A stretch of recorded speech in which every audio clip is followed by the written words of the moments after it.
Let me ask you about Ukraine. You said that before. Why would it not have happened if you were president?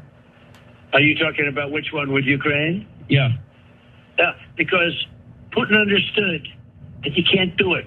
You can't do it. First president in a long time. He understood. He would have never done it. He would have never. That's without even negotiating a deal. I could have negotiated. At worst, I could have made a deal to take over something.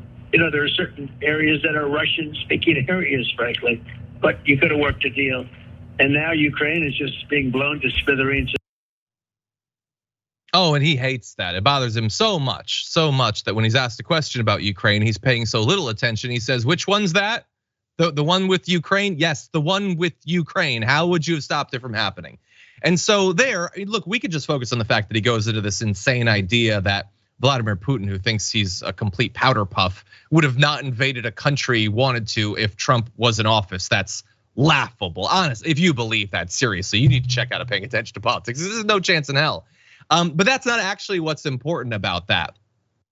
That was on Sean Hannity's radio show. Sean Hannity obviously also has a TV show, and he played a section of that. And I say section because he didn't play the whole thing. He played a section that had a bit cut out in the middle, which was about effectively him saying, if I was president, I would get this peace deal by giving away portions of Ukraine to Russia. Now look, you cut things out when you do SOTs. Like even the SOTs we're playing in this block are edited, mainly for time. You cut out the boring parts or long pauses and stuff like that.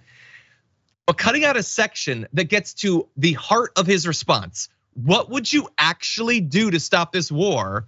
It seems like Sean Hannity doesn't like that answer and is playing defense for Donald Trump.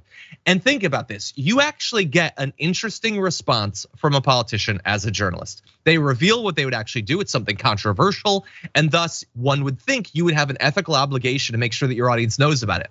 Instead, you defend the politician from scrutiny by just taking it away and stopping your audience from know it. Your job as a journalist has become making it so that your audience is more ignorant because they watched your show. It's crazy, JR. And that's why earlier I was talking about Tucker Carlson not gonna see any kind of punishment from Fox News. The whole idea to protect these folks that you're supposed to protect, all the way up to Rupert Murdoch when he was talking about when they gave certain information to Kushner, or they said we have to focus on Georgia to help Republicans. The whole point is to help the party and to help certain folks get elected. It has nothing to do with any journalistic integrity or actually telling the story. Or when you have something you're like, oh my God, this could be big, which by the way, I guess it's neck and neck between money making and protecting the Republican Party from being exposed for the people that they are. But in this particular case, you could have still made money. You could be like, look what Donald Trump said, exclusive, but it would destroy this head of the party. And that is, I guess, priority number one, even over the money. Yeah. They can make the money still though, so they figure they can have both. Yeah, look, I think, again, I'm not a psychic. I can't look into Sean Hannity's brain and know why they edited that out. I think that we've laid out, I think, a plausible explanation. But what's interesting about it is it even necessary? Like, would Sean Hannity's audience, who probably loves Trump in the same way that Sean Hannity does, would they even disagree with him? Yeah, give it away. Yeah. Like, by the way, more Republicans care about the Ukrainian people than you might think.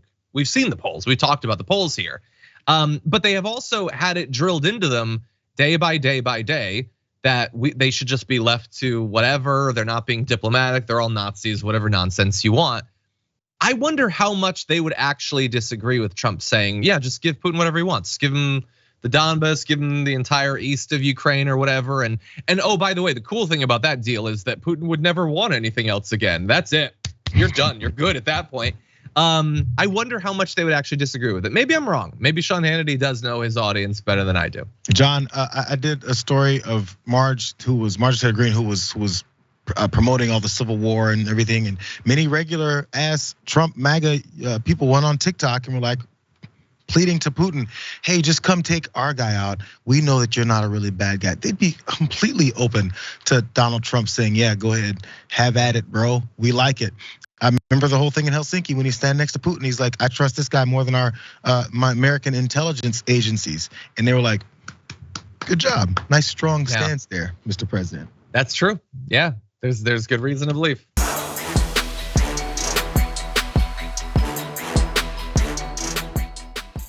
Check out the Damage Report podcast each day, wherever you get your podcasts, whether Pocket Casts or Stitcher or iTunes.